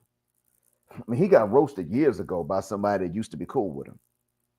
Roasted. Dude put his name out and everything. Talked about how bad a reader he was. And this says a lot. I mean, you just can't be that dude that goes around validating, doing to dudes exactly what women would never ever allow you to do with them. I mean, Western women can't stand to share a husband who's taking care of them responsibly and treating them equally. They can't stand it. But then they want to turn around and have a dual mating strategy. He sat up and said, man, you know what I'm saying? The veil's got to be there. You know what I'm saying? Because if they lift the veil, if you know everything, all their secrets and everything, cities would go down in flames and up in smoke. You know what I'm saying? Y'all be murdering them. So what the hell are they doing and hiding that's so bad that if we knew about it, we'd burn the cities down and kill them? Well, what the hell is that? And he's sitting up and saying, oh, that's okay. That's fine what they're like. You're the one that needs to change. We're not sitting up and saying, oh, well, if I could, if I could, I would bang the stripper to get this good girl pregnant. We don't say stuff like that. We don't even think we can get away with we don't think we can get away with anything.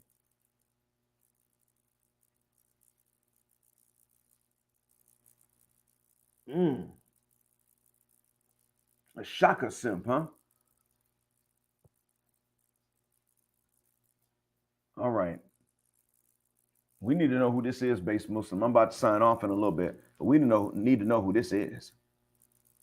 Yeah, A. LaRue, what you said, man, that actually tells us something because I've been stating before that the Anglophone West in general, like the Americas overall, we got to watch out for these broads there because they're not playing around.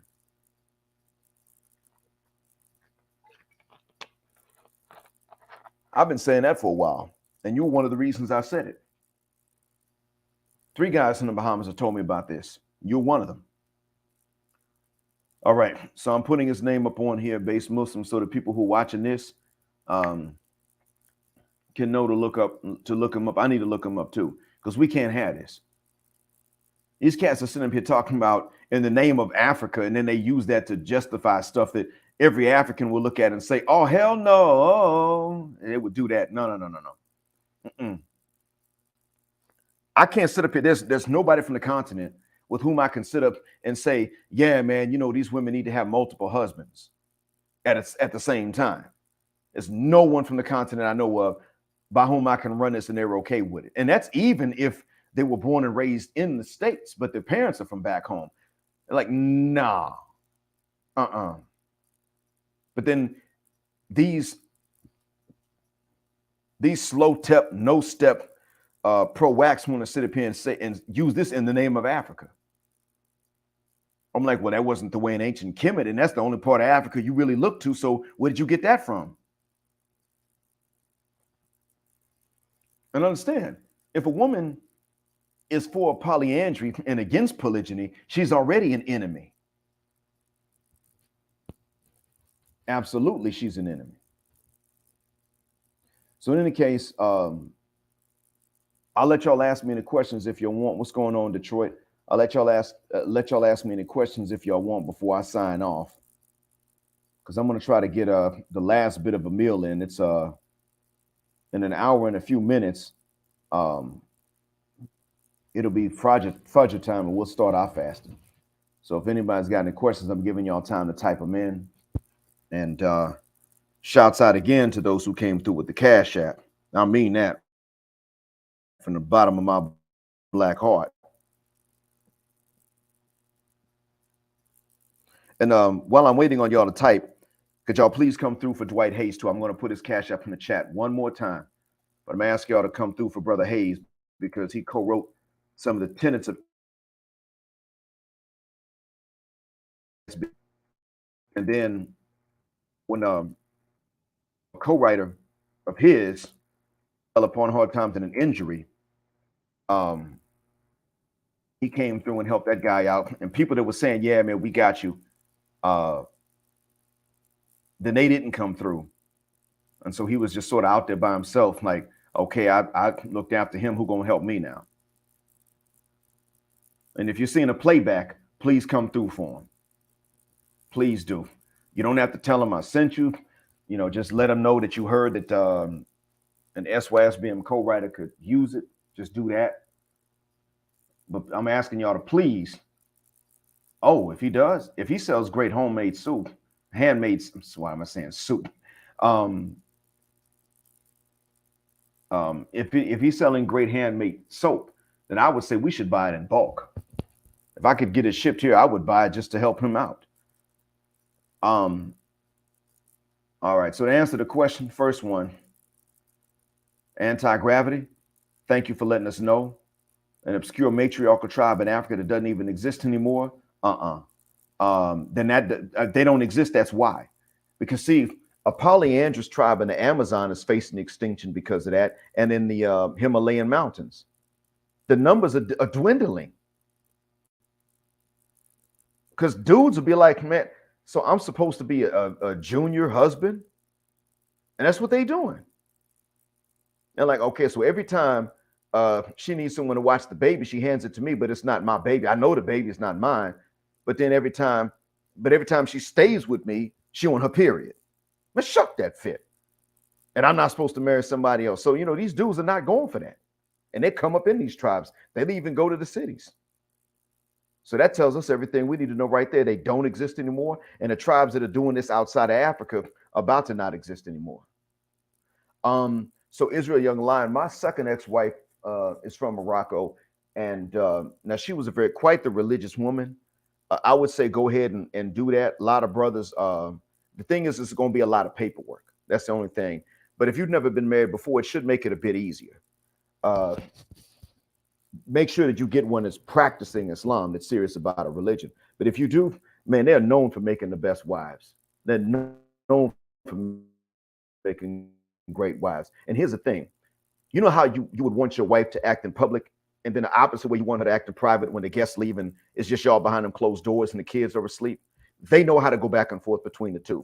And Moroccan women can be pretty and still have an excellent attitude, and they can cook. So you get a religious one that's serious, and you can go through the paperwork, which is less if you've never been married before. I say it's worth it. Absolutely. To answer this question, what about the Shia economy? Do you think that will stop? I don't know what the Shia economy is, to be honest with you. I'm not even going to much lie. The Shia economy, I don't know enough to say anything about it.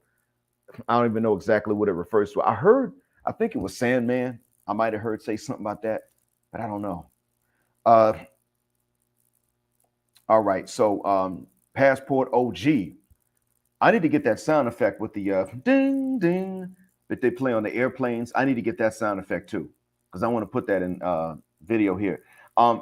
Honestly, Passport OG, because I don't look visibly black unless you take now if you take a careful look at my nose and lips, yeah. And I know I sound like Isaac Hayes. Is it Isaac Hayes? Yeah, I know I sound like him. So uh, when I was in these smaller towns outside of Riyadh, they didn't know that I was one, and they didn't really, um, they were polite, but they didn't try to like change trade numbers with me and things like that. They didn't invite me to eat with them and anything like that. The non-black Saudis, oh, they were real friendly. When they want to become brothers and all that stuff. But when I got to Riyadh, it was a bit different, to be honest with you. In Riyadh, there are more of them that are more familiar with English, including American English. So some of them know the Black American accents, the New York accent, the Southern accent that I have. It's been different here, honestly. If they know you're Black, yes, they would welcome you. More than likely they would. Now, here's the thing: it does matter if you're Muslim or not. If you're not, then they'll try to make sure you're good, that nobody else is mistreating you. They'll be nice to you, but they probably wouldn't ask you to go to dinner with them and all their friends. But if you're Muslim, then you also meet their friends too. So that plays a part in it. But if you're Black and you ain't Muslim, they still check on you. Listen, man, you good? Everything's okay? All right, bet. Yeah, you can call me if you need anything. That's how they are. So it does help to be Muslim, but yeah, they are friendly with Black folks from other places. Absolutely. As a matter of fact, Passport OG, more of the Black Saudis are starting to look back towards Africa for marriage partners. That's the other thing. I had to find that out recently. All right, anti-gravity. Brother Dwight's he doesn't make any content, to be honest with you. Yeah, he doesn't make content. Um, he's got a YouTube, but he doesn't make content. So I don't know about any websites per se. But somebody knows how to order the homemade soaps, they can put it in the comments, and I'll put it up here, inshallah. Um, let's see here. Yeah, LON. Yeah, you could not pass. Matter of fact, you couldn't pass for anything but blackety black. I can tell by the way you sound. Um, if I stood next to you when you sneeze, I'd be recognizably Black. I'm saying this as a compliment, of course. You could sit in a car and wipe the windows and tint them. Um, if you sat in a hot tub, you would make tea. Um, yeah, you could not pass for anything but Black. God bless you, sir. Because when I was young, I used to envy you. I mean, not you personally. I didn't know about you, but when I was before I was an adult, I would look and say, "Man, wish I could look like that." There wouldn't be any question then. Um, Base Muslim, to answer your question, uh, it's actually Chad and Nigeria, because the majority of the Black Saudis, come originally from Nigeria, Mali, and Chad. Or some of them come from Sudan. You have a few of them whose last name is Al Somali and they're Saudi citizens. Um, I have a student whose last name is Al Somali, but she's a Saudi citizen. And the funny thing is that I got another one whose last name is Al Sudani, but her citizenship is Saudi. And when you go back into into the home countries, nobody's last name is Al Sudani in Sudan or Al Somali in Somalia. A lot of the Black Saudis have the last name Al Falata or Al Hausawi, but that's in Saudi. They got the last name. But then when you go back into Nigeria where the Hausa live, or in your case where the Fulani live, as you know, nobody's last name is Al Fulani or Al Falata. So here, I might actually change my last name to Al Hausawi. Might have to. Let's see here. All right, SLN Fitness. When you say introduce him into this, can I ask what you mean to introduce him into? Do you mean into the religion or into the red pill? And let me know which one you mean. Yeah, base Muslim in northern Nigeria. They're very traditional. And it's like this in northern Nigeria, what my brothers have been telling me here in the old city that I used to live in a few months ago. They've been saying that if you have a wild chick in northern Nigeria, she has to catch the train to Abuja and go live there to wild out, because they can't do it in the north. That's what he was saying. So in the north, no, it's patriarchal in the north. Now they don't fully understand how bad feminism has gotten abroad, but they know it is a thing, and they're like, no, you better not bring that here. Absolutely not. So in northern Nigeria, they are pushing back against the program, and they're not playing around. Absolutely not. Yeah. So, all right. Looking to see if I missed any questions.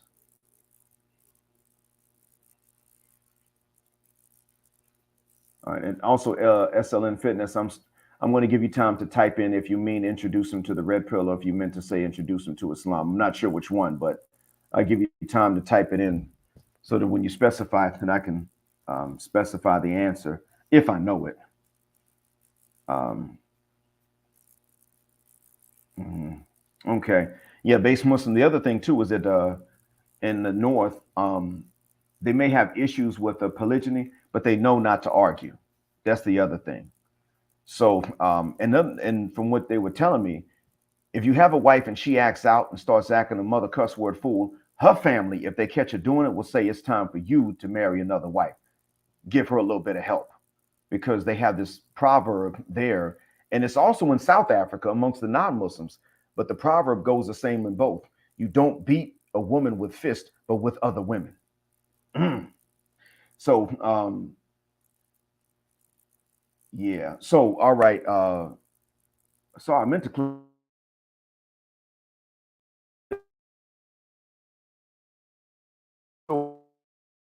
what's happening between Morocco. I know that they make polygyny in Morocco. It's not that it's legally illegal, but they've made it so procedurally difficult that you can't actually do it. And that's where the problem comes in. So I've heard that a lot of the men there don't work, but a Moroccan could tell you what the reason is. Uh, I think Black Agent knows a Moroccan who's pretty good in English and might be able to explain that to you. So if you get in touch with Black Agent later, he might be able to ask that the Moroccan he knows. If he's the one that knows the Moroccan, there's some YouTuber that knows him. So if he's the one that knows the Moroccan, then he could probably ask him and get back to you. Let's see here. All right, so SLN Fitness, what I would say is, and I'll let all you guys chime in with some advice for SLN Fitness about how to introduce somebody he knows to the red pill without seeming crazy. So y'all can chime in too. But what I would say is that the first thing, SLN, is that you give the stats about the divorce rates, the child custody, and you show them clips of anybody that's asking women if they would be willing to use their money to take care of a husband. What's going on, Chaos Rain? So you use that. You ask them, you look for those clips, and then you send those clips to this guy and just start a conversation. Say, that is something. That's what you think about it. If they'll never use their money for us, why are we supposed to care about the money they make? Matter of fact, if they'll never use the money for a man, why are they competing with us in the job market for the best jobs? Start a conversation. Once you get a man venting, you can give them the information little by little. As a matter of fact, sometimes you give them some of these links. Once they're venting, sometimes you come back later, you say, man, I found this link. They were talking about the same thing. You act like you're finding out the same thing at the same time as them. Bruh, they will start to go further down that path and start sending you links, and you'll be like, oh yeah, wait about an hour. Even they'll send you links you've already seen. And then you wait about an hour, and you say, man, I got through watching this, man. Dang, that was on point. Then they feel like they're the ones introducing you. And if anybody else wants to chime in, say it. I'll give y'all a little time. Ask him what he sees from the West. Yeah, yep. Ask him what he sees from the women in the West in terms of behavior. Yep. Exactly. Yep. All right. So Passport OG and Anti-Gravity 74 said that's bars. I got a bad memory. What exactly did I say that was bars?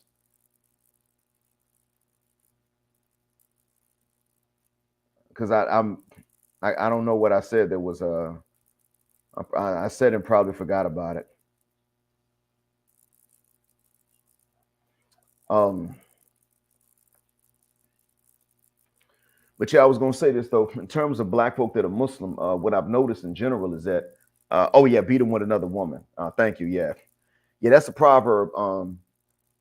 The Sepedi have it, or the I'm sorry, yeah, the Isipedi people in South Africa got it. Uh, I was told they have it in northern Nigeria. And in northern Nigeria, if a proverb exists in one language, it exists in the languages that are spoken next door. Uh, so what else? Yeah, that tends to happen across the board. I heard a Sufi who wasn't even black tell me that proverb. Tell me about that. He gave me a story. He said it was a scholar that passed by and saw a husband a husband and wife arguing in the market, and he was striking them. And he said, brother, you don't beat women with fists, but with another wife. And she heard the scholar say this, and she said to the husband, let's finish this argument. This guy doesn't know what he's talking about. He's crazy. In other words, go back to hitting me and ignore this guy. So he told me that. So and he ain't black, he ain't African, nothing to do with us. But he had that. So from three different sources, I've heard this. And somebody told me that the Saudis have that here.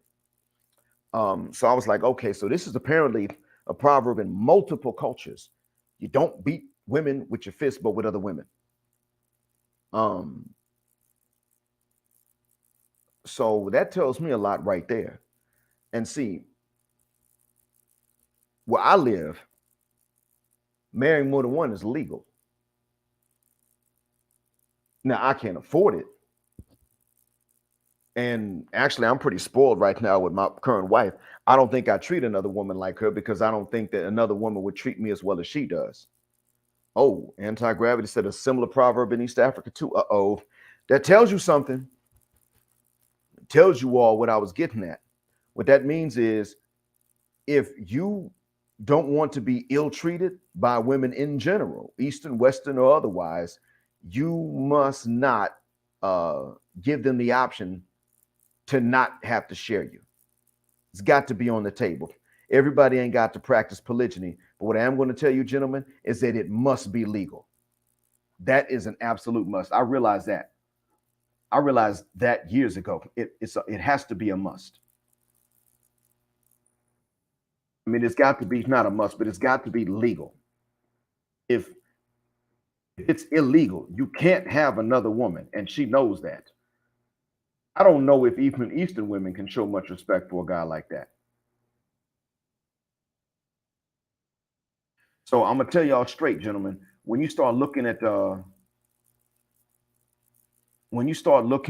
for where to move to, and uh, you start looking for that, then what you got to do is you got to look at places where it's legal, even if they're not Muslim. You got to look where it's allowed. South Africa is one. Most of Africa actually allows polygyny, even if you're Christian.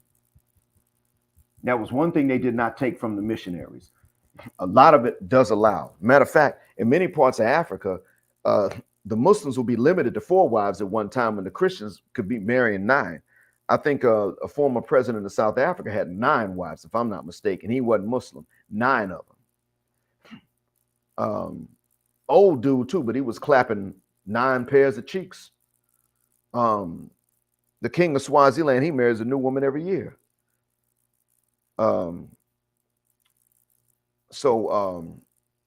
Yeah, the continent is good for that. If you ain't Muslim and you want to be treated well, you better look at the continent. As a matter, what's going on, Lance Parker? I'm gonna tell you all about another YouTuber, Jesse Veal. He's on the Roger Report oftentimes. He's in Ghana. He's about to be married to more than one. All the women are okay with polygyny. He's about to be, he's there and he's scoping them out, looking for them, and one wife after another after another. So yeah, absolutely. You want to look there. If you can take care of more than one, you can marry more than one. So you move where it's legal. and you'll be Gucci. All right. Yeah, Jawad, you go ahead, man. Get you a good rest because I'm gonna have to log off too. But yeah, listen, thank you all. Those of you who came through for me, y'all know who you are. Um, I mean it from the bottom of my black heart and the depths of my black mind when I thank y'all for the cash apps. Um, let's see here. Yeah, I mean that. So I'm just going to ask y'all to go ahead and help out Brother Hayes. Um, yep, that's where he is.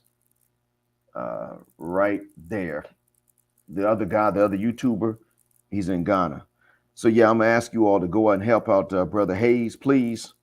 Come through for him, and to please hit the share button because I really want this to help out as many people as possible. Um, I want people to know about Six the Fraudist. Hey, thanks a million, Passport OG. I really appreciate that from the bottom of my black heart and from the depths of my black mind. Um, Whether it's mine or it's Brother Hayes, either one.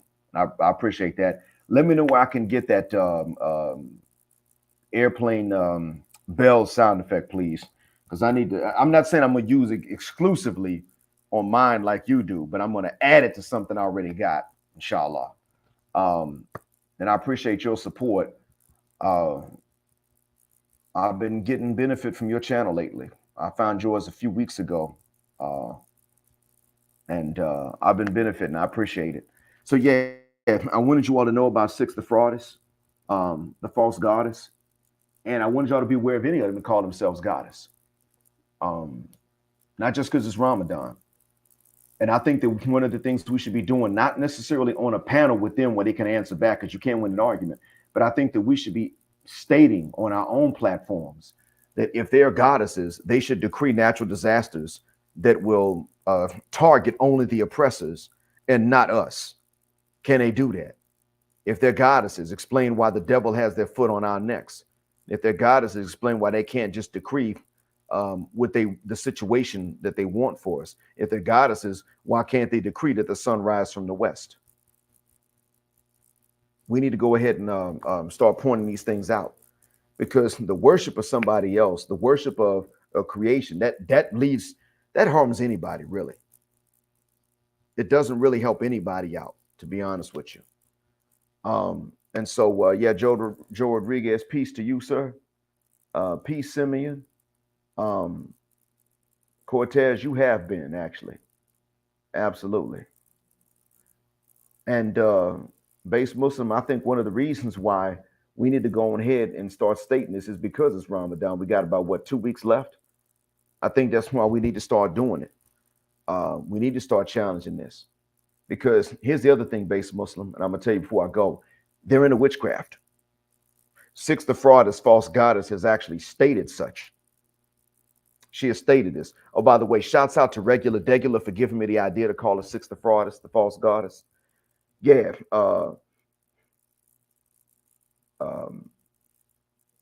She stated she's into witchcraft. And I think we should go ahead and start calling it out this month because they can say what they want.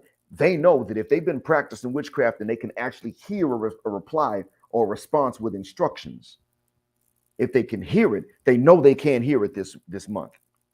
They know that for the last 2 weeks, they've not been able to hear it. This they know. Or if they do, they don't sound the same because the ones that are chained up can't help them. And it's got to be another one that's not chained up somehow. They know there's something that's different about this month. And I think this is the month to challenge them on it.